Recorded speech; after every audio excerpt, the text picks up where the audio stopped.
korang boleh elak daripada tiba-tiba tayar korang pancit and then pecah. Bila pecah, korang akan rugilah kalau korang beli satu tayar biji baru and then lagi teruk rim korang rosak.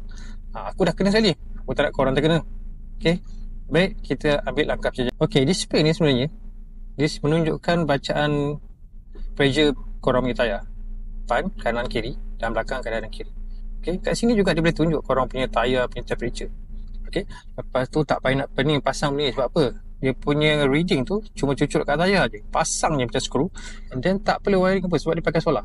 Simple gila. Inilah yang aku katakan korang tu, dia punya reading pressure. Reading pressure ni dia akan atas dia kena kepada korang punya display. Dia padahal ni dia pakai bateri je. Kalau bateri dah habis, korang boleh tukar. Okay, senang je, just skru kan je. Okay, kalau korang takut kena curi, kat sini ada satu lock, korang boleh pasang. Kalau tak pasang, tu pelanggan korang. Macam aku tak pasang sebab aku malas. Okay, katakanlah bateri habis, korang boleh tukar. Macam tu je. Okay, recommended tak? Memang recommended produk ni.